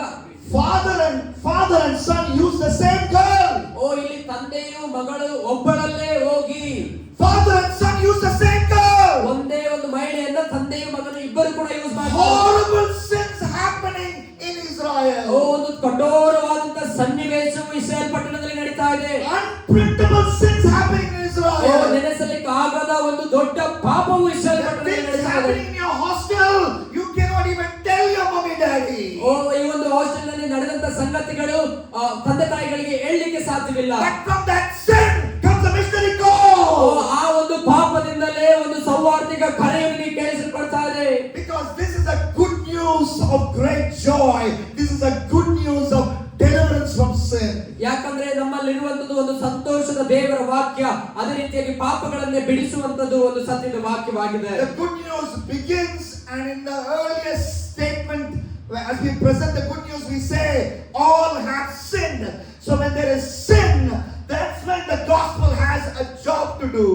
ಶುಭ ಸಂದೇಶ ಎಂಬುದಾಗಿ ನೋಡೋದಾದ್ರೆ ಆ ಶುಭ ಸಂದೇಶಕ್ಕೆ ಒಂದು ಅರ್ಥ ಯಾವಾಗ ಕೊಡ್ತದಂದ್ರೆ, ಪಾಪದಲ್ಲಿರುವವರಿಗೆ ರಕ್ಷಣೆಯನ್ನು ಕರೆದುಕೊಂಡು ಬಂದಾಗಲೇ ಅದಕ್ಕೆ ಒಂದು ಶುಭ ಸಂದೇಶ ಎಂಬುದಾಗಿ ನಾವು ಕರೀತೇವೆ. So you go to that place where there is sin and proclaim Jesus, proclaim the Bible, because a call comes from that sinful place to you. ನೀವುಗಳು ಕೂಡ ಪಾಪದಲ್ಲಿರುವಂತ ಪ್ರದೇಶಗಳಿಗೆ ಹೋಗಿ ಈ ಶುಭ ಸಂದೇಶದ ವಾಕ್ಯಗಳನ್ನ, ದೇವರ ವಾಕ್ಯಗಳನ್ನ ಸಾರಿ. ಯಾಕಂದ್ರೆ ನಾವು ಕರೆಯಲ್ಪಟ್ಟಿರುವಂತದ್ದು ಆ ಸ್ಥಳಗಳಲ್ಲಿರುವವರಿಗೆ ಶುಭ ವರ್ತಮಾನವನ್ನ ಸಾರುವುದಕ್ಕಾಗಿ. They all get saved? No.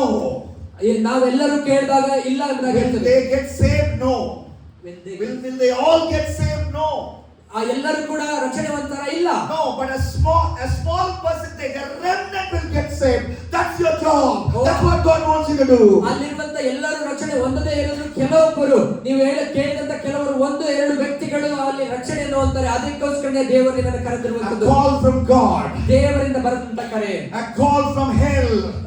ನರಕದಿಂದ ಬಂದಂತ ಕರೆ. Or Gehenna. A call from Guna, or the evil events around. ಗೆಹನ್ನ ಅಂದ್ರೆ ನರಕದಿಂದ ಬಂದಂತ ಕರೆ, ಅದು ನಮ್ಮಲ್ಲಿರುವಂತ ದುಷ್ಟ ಶಕ್ತಿಗಳಿಂದ ಬಂದಂತ ಕರೆ. Fourthly, a call from the guts, or call from your heart. ನಿಮ್ಮ ಹೃದಯದಿಂದ ಒಳಗೆ ಬರುವಂತ ಕರೆ. The first call came from above. ಮೊದಲನೇ ಕರೆ ಬರುವಂತದ್ದು ಮೇಲಿಂದ. Second call came from below hell. ಎರಡನೇ ಕರೆ ಬಗ್ಗೆ ಹೇಳಿದ ಅದು ನರಕದಿಂದ ಬರುವಂತದ್ದು. The third call came from the evil surrounding you. ಮೂರನೇ ಕರೆ ನಮ್ಮ ಸುತ್ತಲಿರುವಂತ ದುಷ್ಟ ಶಕ್ತಿಗಳಿಂದ The ಬರುವಂತದ್ದು. fourth call, calling you to be a bold witness for Jesus, a shining star for Jesus in this crooked and depraved generation, comes from within. ಓ ನಾಲ್ಕನೆಯ ಕರೆ ಬಗ್ಗೆ ಮಾತಾಡಬೇಕಾದ್ರೆ ನಿನ್ನೊಳಗಡೆಯಿಂದ ದೇವರ ಸುವಾರ್ತೆಯನ್ನು ಸಾರುವುದಕ್ಕೆ ಈ ಪಾಪದಲ್ಲಿ ಬಿದ್ದಿರುವಂತ ಈ ಜನರನ್ನ ರಕ್ಷಿಸುವುದಕ್ಕೆ ನಿನ್ನೊಳಗಿಂದ ಬರಬೇಕಾಗಿರುವಂತದ್ದು. It comes from your guts, it comes from your stomach, it comes from your heart. ನಿನ್ನ ಹೃದಯದಿಂದ, ನಿನ್ನ ಎದೆಯಿಂದ, ನಿನ್ನ ಹೊಟ್ಟೆಯೊಳಗಿಂದ ಬರಬೇಕಾದಂತಹ ಕರೆ ಅದಾಗಿರುವಂತದ್ದು. Amos chapter 3 and verse 8. ಆಮೋಸನಿಗೆ ಬರೆದಂತ ಪ್ರವಾದನೆ ಗ್ರಂಥ 3ನೇ ಅಧ್ಯಾಯ. The lion has roared. O ಸಿಂಹವಾದರೂ ಗರ್ಜಿಸುತ್ತದೆ. Who will not fear? ಯಾರು ಅದಕ್ಕೆ ಹೆದರುವುದಿಲ್ಲ. The sovereign Lord has spoken. ಓ ಇಲ್ಲಿ ಹೇಳ್ತದೆ The sovereign Lord has spoken. The sovereign Lord has spoken. ಸಿಂಹವು ಗರ್ಜಿಸಿದೆ, ಭಯಪಡದವರು ಯಾರು? ಕರ್ತನಾದ ಯೆಹೋವನು ನುಡಿದಿದ್ದಾನೆ. Who can but prophesy? O ಯಾರಿಲ್ಲಿ ಪ್ರವಾದನೆಯನ್ನು ನುಡಿತಾರೆ? It is like the word of God has gone inside Amos. ಓ ಆಮೋಸನ ಒಳಗಿರುವಂತಹ ಪ್ರವಾದನ ವಾಕ್ಯವು, What is the word of God like? ದೇವರ ವಾಕ್ಯವು ಯಾವ ರೀತಿಯಾಗಿರ್ತದೆ? Roar of a lion. O ಸಿಂಹವು ಗರ್ಜಿಸುವ ಉಪಾಧಿಯಲ್ಲಿ That has gone inside Amos. ಆ ಒಂದು ಸಿಂಹದ ಗರ್ಜನೆ ರೀತಿಯಲ್ಲಿ ದೇವರ ವಾಕ್ಯ ಆಮೋಸನ ಒಳಗೆ ಹೋಯಿತು. He is so full of the word. ಓ ಆತನ ನುಡಿದು ಆತನ ಅನುಭವಿಸಿ ಆ ವಾಕ್ಯವನ್ನು ಹೇಳ್ತಾ ಇದ್ದಾನೆ. His stomach, his heart is so full of the word. ಓ ಆ ಒಂದು ವಚನದ ಮೂಲಕವಾಗಿ, ವಾಕ್ಯದ ಮೂಲಕವಾಗಿ ತನ್ನೊಳಗಿರುವಂತಹ ಆ ಒಂದು ಹೊಟ್ಟೆಯಿಂದ, ಆ ಒಂದು ಹೃದಯದಿಂದ ಅದು ಬರ್ತಾ ಇದೆ. And he wants to blurt it out. ಆ ಒಂದು ಪದಗಳನ್ನು ಆತನು ಉಚ್ಚರಿಸಲಿಕ್ಕೆ ಇಷ್ಟಪಡ್ತಾನೆ. He's getting a vomiting sensation. ಆತನಿಗೆ ಹೊರ ಹಾಕುವಂತ ಒಂದು ವಾಚ್ಯ ರೀತಿಯಲ್ಲಿ ಆ ರೀತಿಯಾಗಿ ಬರ್ತಾ ಇದೆ. He's feeling as if he's a dog tied to a leash. ಓ ಈ ಒಂದು ನಾಯಿ ಯಾವ ರೀತಿಯಾಗಿ ಕಟ್ಟಲ್ಪಡ್ತಿರ್ತದೋ, So if the dog is tied to a leash, the dog will try to run and try to unhook itself from the leash. ಯಾವಾಗ ಚೈನನ್ನ ಇಟ್ಟುಕೊಂಡಾಗ ಅದು ಓಡ್ಲಿಕ್ಕೆ, ನಮ್ಮಿಂದ ತಪ್ಪಿಸಿಕೊಂಡು ಓಡ್ಲಿಕ್ಕೆ ಅದು ಆತುರ ಪಡ್ತಿದ್ದೋ ಆ ರೀತಿಯಾಗಿ ಆಮೋಸನ ಹೃದಯದಿಂದ ಬರುವಂತದ್ದಾಗಿರ್ತದೆ. And that's what happened to me. ಇದೇ ರೀತಿಯಾಗಿ ನಮಗೆ ಈ ಸಮಯದಲ್ಲಿ As I read the Bible, ನಾನು ಯಾವಾಗ ಸತ್ಯವೇದವನ್ನು God ಓದಿದೆನೋ spoke to me. ದೇವರು ಈ ರೀತಿಯಾಗಿ ಮಾತನಾಡಿದ. God gave me so many messages for the Google generation. ಓ ಗೂಗಲ್ ಜನರೇಷನ್ ಆಗಿರುವಂತ ನಮಗೆ ಅನೇಕ ಪ್ರಸಂಗಗಳನ್ನ ದೇವರು ಕೊಡ್ತಾ ಇದ್ದಾನೆ. When I read Genesis 39, ಓ ಆದಿಕಾಂಡ 39ನೇ ವಚನ ನೋಡುವಾಗ God spoke to me. ದೇವರು ಈ ರೀತಿಯಾಗಿ ಮಾತನಾಡಿದ. Yesterday night I shared it with you. ನಾನು ನಿನ್ನ ರಾತ್ರಿ ನಿಮ್ಮ ಬಳಿಯಲ್ಲಿ ನಾನು ಅದನ್ನು ಹಂಚಿಕೊಂಡೆ. When I said the story of Amos, God spoke to me. ಆಮೋಸನ ಬಗ್ಗೆ ನಾನು ಹೇಳುತ್ತಿರುವಾಗಲೂ ದೇವರು ನನಗೆ ಮಾತನಾಡಿದರು. God moved me to share it with others. ದೇವರು ನನ್ನನ್ನು ಆಮೋಸನ ಬಗ್ಗೆ ಹೇಳುವುದಕ್ಕೆ ಅದನ್ನು ಪ್ರಚರಿಸ್ತಾ ಇದ್ದಾನೆ. If I didn't share, ನಾನು ಅದನ್ನು ಬೇರೆ ಹೇಳಿಲ್ಲ ಅಂದ್ರೆ I'm feeling uneasy inside. ನನಗೆ ಒಂದು ಕಳವಳದ ರೀತಿಯಲ್ಲಿ ನನ್ನ ಒಳಗಡೆ ಆಗ್ತದೆ. You know, there's something happening with it. ನನ್ನ ಒಳಗಡೆ ಏನೋ ಆದ ರೀತಿಯಲ್ಲಿ ಆಗ್ತಾ ಇದೆ. I want to somehow vomit out the word of God that has gone inside my system. ಓ ನನ್ನ ಒಳಗಿರುವಂತ ದೇವರ ವಾಕ್ಯವು ಅದು ಹೊರಬರುವುದಕ್ಕೆ ನನಗೆ ಆಗ್ತದೆ. Sunday after Sunday, ಓ ಭಾನುವಾರದ ನಂತರ ಭಾನುವಾರ your pastor faithfully preaches the word of O God. ದೇವರು ನಿಮ್ಮ ಸಭಾಪಾಲಕರು ಒಂದು ಉತ್ತಮವಾದ ಪ್ರಸಂಗಗಳನ್ನು ಮಾಡ್ತಾರೆ. In this camp, ಈ ಸಂದರ್ಭದ ಈ ಒಂದು ಕ್ಯಾಂಪ್ನಲ್ಲಿ God is putting inside your stomach, your heart, the word of God. ನಿಮ್ಮ ಹೊಟ್ಟೆ ಒಳಗೂ ನಿಮ್ಮ ಹೃದಯದೊಳಗೂ ದೇವರ ವಾಕ್ಯಗಳನ್ನು ಹಾಕ್ತಾ ಇದ್ದಾನೆ. And are you feeling that vomiting sensation? ಅದು ಕೂಡ ಕಳವಳದ ರೀತಿಯಲ್ಲಿ ಆಗ್ತಾ ಇದೆಯಾ? That means you should go and share that word. ಹಾಗಾದ್ರೆ ನೀವು ಈ ಸ್ಥಳದಿಂದ ಹೊರಡಿ ದೇವರ ವಾಕ್ಯಗಳನ್ನು ನೀವು ಸಾರುವಂತದ್ದಾಗಿರಬೇಕು. From that inside comes a missionary call to you ನಿನ್ನ tonight. ಒಳಗಿಂದ ದೇವರ ಸುವಾರ್ತೆಯ ಒಂದು ಕರೆ ಬರುವಂತದ್ದಾಗಿರಬೇಕು. And that is because of that uneasiness inside. That's why I jump. That's why I shout. That's why I get excited. Because this is something which will never leave me. And it's pushing me forward. ಓ ನನ್ನೊಳಗೆ ಕಳವಳವಾಗುವಾಗಲೇ ನನ್ನನ್ನು ಅದು ಸುಮ್ಮನೆ ಇರಿಸಲಿಕ್ಕೆ ಬಿಡುವುದಿಲ್ಲ. ಅದಕ್ಕೋಸ್ಕರ ನಾನು ಜಿಗಿತೇನೆ, ಅದಕ್ಕೋಸ್ಕರ ನಾನು ಕಿರ್ಚಾಡ್ತೇನೆ, ಅದಕ್ಕೋಸ್ಕರ ನಾನು ಹೋಗ್ತೇನೆ, ಓಡ್ತೇನೆ ದೇವರ ವಾಕ್ಯವನ್ನು ಸಾರುವುದಕ್ಕೋಸ್ಕರ. A call from God. ದೇವರಿಂದ ಕರೆ. A call from Gehenna. ಓ ಈ ನರಕದಿಂದ ಬರುವಂತ ಕರೆ. A call from Guna. ಓ ಈ ದುಷ್ಟ ಶಕ್ತಿಗಳಿಂದ ಬರುವಂತ A ಕರೆ. call from the guts. ಓ ನಿನ್ನ ಒಳಗಿಂದ ಬರುವಂತ ಕರೆ. A call from the gluttons or the overeaters. ಓ ಇನ್ನೊಂದು ಕರೆ ಈ ರೀತಿಯಾಗಿದೆ, ಹೊಟ್ಟೆ ಬಾಕತನದ ಕರೆ ಎಂಬುದಾಗಿ. Or call from the backsliders, you can say. ಓ ನೀವು ಇನ್ನೊಂದು ಈ ರೀತಿಯಾಗಿರಬಹುದು, ಹಿಂದೆ ಹೋದಂತ ಜನರ ಕರೆ ಎಂಬುದಾಗಿ. Look at Amos chapter 6 and verse 1. ಆಮೋಸನ ಪ್ರವಾದನೆ ಗ್ರಂಥ 6ನೇ ಅಧ್ಯಾಯವನ್ನು ನೋಡ್ರಿ. Woe to you who are complacent in Zion. ಓ ಚಿಯೋನಿನಲ್ಲೇ ನೆಮ್ಮದಿಯಾಗಿರುವ ಗತಿ ಏನ್ ಹೇಳಲಿ ಎಂಬುದಾಗಿ ಹೇಳ್ತಾ ಇದ್ದಾರೆ. Verse 4. 4ನೇ ವಚನವನ್ನು ನೋಡ್ರಿ. You lie in bed adorned with ivory. ಓ ದಂತದ ಮಂಚಗಳ ಮೇಲೆ ಮಲಗುತ್ತಾರೆ. You lie in your bed. ನೀವು ನಿಮ್ಮ ಮಂಚದ ಮೇಲೆ ಮಲಗ್ತಾರೆ in ivory, ದಂತದ ರೀತಿಯಲ್ಲಿ enjoying your spiritual life. ನಿಮ್ಮ ಒಂದು ಆತ್ಮಿಕದ ಜೀವಿತ ಅದನ್ನ ಆನಂದಿಸ್ತಾ Ivory bed. Ivory bed. Look at the word of God and translate, please. ದಂತದ ಮಂಚಗಳ ಮೇಲೆ ಮಲಗ್ತಾರೆ. And so you can enjoy your life in the ನೀವು bed. ಆ ದಂತದ ಮಂಚದ ಮೇಲೆ ಮಲಗಿ ಕೂಡ ನೀವು ಸುಖವನ್ನು ಅನುಭವಿಸ್ತಾ ಇರ್ತೀರಾ. Bed coffee. ಆ ಮಂಚದಲ್ಲಿ coffee, Somebody to press your legs. ನಿಮ್ಮ ಕಾಲುಗಳನ್ನು ಒತ್ತಲಿಕ್ಕೆ ಒಬ್ರು, And biryani for lunch, dinner. ರಾತ್ರಿಗೆ ಮಧ್ಯಾಹ್ನಕ್ಕೆ ನಿಮಗೆ ಬೇಕಾದಂತ biryani. So you can pass your spiritual life in this horrible complacency. ಈ ರೀತಿಯಾಗಿ ನಿಮಗೆ ಒಂದು ಕಠೋರವಾದ ಆತ್ಮಿಕ ಜೀವಿತವನ್ನು ಕೂಡ ನೀವು ಜೀವಿಸಬಹುದು. Spiritually you are becoming bigger and bigger and bigger, and even the church door cannot fit you because you are becoming so bigger. ನೀವು ಆತ್ಮಿಕತೆಯಲ್ಲಿ ಈ ರೀತಿಯಾಗಿ ಆಗ್ತಿರ್ತೀರಾ. ನೀವು ಆತ್ಮಿಕತೆಯಲ್ಲಿ ದಪ್ಪ ಆಗಿ ಆಗಿ ಆಗಿ ಯಾವ ರೀತಿ ಬೆಳೀತೀರ ಅಂದ್ರೆ ಇವನ್ ನಿಮ್ಮ ಚರ್ಚಿನ ಬಾಗಿಲು ಕೂಡ ಸಾಕಾಗುದಿಲ್ಲ ನೀವು ಓಡಾಡೋದಕ್ಕೆ. Look at verse 4. You dine on choice lambs. ನೀವು ಇಲ್ಲಿ 4ನೇ ವಚನ ನೋಡ್ಬೇಕಾದ್ರೆ ಗದ್ದುಗೆಗಳಲ್ಲಿ ಆಯಾಗಿ ಒಣಗಿಕೊಡ್ತಾರೆ. Fattened calves. ಹಿಂಡಿನ ಮರಿಗಳು ಕೊಟ್ಟೆಗಳು ತಿನ್ನುತ್ತಾರೆ. And verse 5. You strum away on your harps like David. ವೀಣೆ ಮೇಲೆ ಮನಸ್ಸು ಬಂದಂತೆ ಆಡುತ್ತಾರೆ, ದಾವೀದನಾಗಿ ವಾದ್ಯಗಳನ್ನು ಕಟ್ಟಿಸುತ್ತಾರೆ. Improvise on musical instruments. ವೀಣೆ ಮೇಲೆ ಮನಸ್ಸು ಬಂದಂತೆ ಆಡ್ತಾರೆ. But you do ministry even though you are rolling in the bed. What ministry? ನೀವು ಮಂಚದಲ್ಲಿ ಉರುಳಾಡ್ಕೊಂಡು ನೀವು ಸೇವೆಗಳನ್ನ ಮಾಡ್ತಾ ಇದ್ದೀರಾ. ಯಾವ ತರದ ministry? Giving hits to Christian singers. That's your ministry.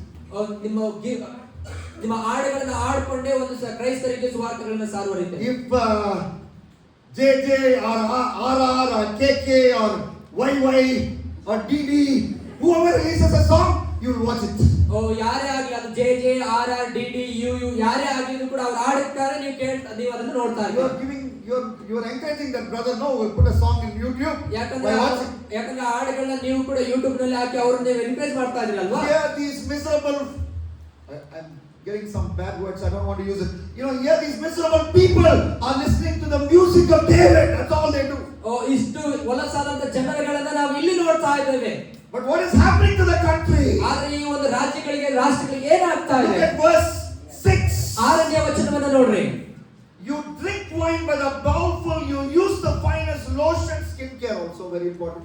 Okay, finest lotions, but you do not grieve over the ruin of Joseph. ಇಲ್ಲಿ 6ನೇ ವಚನ ನೋಡ್ಬೇಕಾದ್ರೆ ದ್ರಾಕ್ಷರಸವನ್ನ ಬೋಗುಳಿಗಳಲ್ಲಿ ಕುಡಿತಾರೆ, ಉತ್ತಮೋತ್ತಮ ತೈಲಗಳನ್ನ ಹಚ್ಚಿಕೊಳ್ತಾರೆ, ಆದರೆ ಯೋಸೇಫನ ಗಾಯಕ್ಕೆ ಮರುಗರು ಎಂಬುದಾಗಿ ದೇವರ ವಾಕ್ಯ ಹೇಳ್ತಾ ಇದೆ. You do not grieve over the ruin of Joseph. Joseph here does not represent the person but the country. House of Joseph means northern part of Israel. ಯೋಸೇಫನ ಗಾಯಕ್ಕೆ ನೀವು ಮರುಗರು ಎಂಬುದಾಗಿ ಇಲ್ಲಿ ಬರೆಯಲ್ಪಟ್ಟಾಗ ಅದು ವ್ಯಕ್ತಿಯನ್ನ ಅದನ್ನು ಹೇಳ್ತಾ ಇಲ್ಲ, ವ್ಯಕ್ತಿ ಬಗ್ಗೆ ಹೇಳ್ತಾ ಇಲ್ಲ, ಬದಲಾಗಿ ವ್ಯಕ್ತಿ ಈ ಯೋಸೇಫನ್ ಎಂಬುದಾಗಿ ನೋಡಿದಾಗ ಉತ್ತರ ಪ್ರದೇಶದಲ್ಲಿರುವಂತ ಇಸ್ರೇಲಿನ ಭಾಗಕ್ಕೆ ಈ ಯೋಸೇಫನ್ ಎಂಬುದಾಗಿ ಕರೀತಾ ಇದ್ದಾರೆ. The house of Joseph is going to ruins. You are becoming spiritually fatter and doing nothing about it. ಯೋಸೇಫನ ಈ ಒಂದು ಪ್ರಾಂತ್ಯಗಳನ್ನು ನೋಡ್ಬೇಕಾಯ್ತು ಅಂತ ಹೇಳಿದ್ರೆ ನೀವು ಆ ಒಂದು ಊದುತ್ತಾ ಬರ್ತಾ ಇದ್ದೀರಾ. So from that call, from the gluttony, from the laziness, from the lethargy comes a missionary call. ಆ ಒಂದು ಸಂದರ್ಭದಲ್ಲಿರುವಂತ ನಿನಗೆ, ಆ ಒಂದು ಆಲಸ್ಯತನದಿಂದಲಿರುವಂತ ನಿನಗೆ ಈ ಒಂದು ಸೌವಾರ್ತಿಕದ ಕರೆ ಬರ್ತಾ ಇದೆ. On the left side there believers are like that. On the right side believers are like that. ಎಡಬದಿಯಲ್ಲಿ ಈ ರೀತಿಯಾದಂತ ವಿಶ್ವಾಸಿಗಳಿದ್ದಾರೆ, ಬಲಬದಿಯಲ್ಲೂ ಕೂಡ ಈ ರೀತಿಯಾದಂತ ವಿಶ್ವಾಸಿಗಳಿದ್ದಾರೆ. And you also want to be like that. ನೀನು ಕೂಡ ಅವರ ರೀತಿಯಲ್ಲಿ ಆಗೋದಕ್ಕೆ ಇಷ್ಟಪಡ್ತಾ ಇದೀಯಾ. But God says from them comes a missionary call. ದೇವರು ಹೇಳ್ತಾ ಇದ್ದಾನೆ, ಆದ್ರೆ ಅಲ್ಲಿಂದ ನಿನಗೆ ಒಂದು ಸೌಹಾರ್ದಿಕದ ಕರೆ ಬರ್ತಾ They ಇದೆ. are spiritual gluttons. They are backsliders. From the backsliders comes a missionary call to you. ಹಿಂದೋಗಿದ್ದಾರೆ, ಹಿಂದುಳಿದಿದ್ದಾರೆ, ಅದು ಹೊಟ್ಟೆಬಾಕರಾಗಿದ್ದಾರೆ, ಆದ್ರೆ ಅಲ್ಲಿಂದ ದೇವರ ಕರೆ ನಿನಗೆ ಕೇಳಿಸ್ತಾ ಇದೆ. To go out where the sinners are and proclaim the gospel in the one life you have. ಎಲ್ಲಿಗೆ ಅಂತ ಹೇಳಿದ್ರೆ ಆ ಸ್ಥಳವನ್ನ ಬಿಟ್ಟು ನಿನಗಿರುವಂತ ಒಂದೇ ಒಂದು ಜೀವಿತದಿಂದ ದೇವರ ವಾಕ್ಯಗಳನ್ನ ಸಾರುವಂತ ಒಂದು ಸ್ಥಳಕ್ಕೆ ನೀನು ಹೋಗಬೇಕಾಗಿದೆ. Call from God. ದೇವರಿಂದ ಬಂದಂತ ಕರೆ. Call from Gehenna. ನರಕದಿಂದ ಬಂದಂತ ಕರೆ. Call from Guna. ಈ ದುಷ್ಟ ಶಕ್ತಿಗಳಿಂದ ಬಂದಂತ call from guts answer from the inside. ಓ ನಿನ್ನ ಒಳಗಿಂದ ಇರುವಂತ ಕರೆ. A call from the gluttons or the overeaters or the backsliders. ಓ ಹಿಂದುಳಿದಂತ ಹೋದಂತ ಜನರಿಂದಲೋ ಅಥವಾ ಈ ಹೊಟ್ಟೆ ಬಾಕುತನದಿಂದ ಆ ಮಧ್ಯದಿಂದ ಬಂದಂತ ಕರೆ. A call from God-given graces. ಓ ಮತ್ತೊಂದು ಕರೆ ದೇವರು ಕೊಟ್ಟಂತ ಕೃಪೆಗಿಂದ ಕರೆ I want to ಬರುವಂತದ್ದು. finish with this. ನಾನು ಇದನ್ನ ಹೇಳಿ ನಾನು ಮುಗಿಸ್ಲಿಕ್ಕೆ ಹೋಗ್ತಾ ಇದ್ದೇನೆ. Amos 5:18-20. ಆಮೋಸ 5:18 20. Amos, ಆಮೋಸನೇ, do you know how to give a speech? ನಿಮಗೆ ಗೊತ್ತಾ ಯಾವ ರೀತಿಯಾಗಿ ನೀನು ಪ್ರಸಂಗ ಮಾಡಬೇಕೆಂಬುದಾಗಿ? He would say, every day I'm giving speech. ಅಂತ ಹೇಳ್ತಾನೆ, ನಾನು ಪ್ರತಿದಿನ ಪ್ರಸಂಗವನ್ನು ಮಾಡ್ತೇನೆ. Giving speech to the sheep. ನಾನು ಪ್ರತಿದಿನ ಕುರಿಗಳಿಗೆ ಪ್ರಸಂಗವನ್ನು ಮಾಡ್ತಾ ಇದ್ದೇನೆ.